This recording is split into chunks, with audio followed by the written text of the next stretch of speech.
नांदेड भागाला महानगरपालिकेचा अजब कारभार समोर आलाय। प्रभाग क्रमांक 10 मध्ये गोविंद नगर आणि दरवेश नगर खुशाल सिंग कमानीजवळील सर्व भागात सर्व नळांना गटारीचं पाणी सोडण्यात येत आहे। या पाण्यामुळे नागरिकांच्या आरोग्याचा प्रश्न आता निर्माण झालाय। डायरिया, कावीळ, गॅस्ट्रो सारख्या आजारांना निमंत्रण मिळत आहे। जनतेला स्वच्छ आणि आरोग्याला पोषक असं पाणी जर देता येत नसेल तर नगरपालिका जनसेवेसाठी काम करते की आर्थिक लाभासाठी, असे प्रश्न देखील आता विचारले जात आहेत। पाण्याच्या या गैरसोयीबद्दल प्रभागातील नगरसेवक जबाबदारी घेतील का, हा मोठा प्रश्न आहे। नुकतीच विधान परिषद निवडणूक पार पडली, त्या सहलीच्या आनंदात मशगूल होऊन जनतेचा विसर पडलाय का, असं देखील आता प्रश्न उपस्थित होतोय।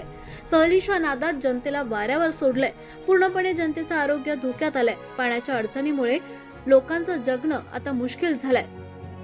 त्यामुळे आता पाण्याच्या संदर्भात प्रशासनानं तसंच नगरसेवकांनी दखल घ्यावी, अन्यथा आमरण उपोषण करण्याचा इशारा जनतेनं दिलाय।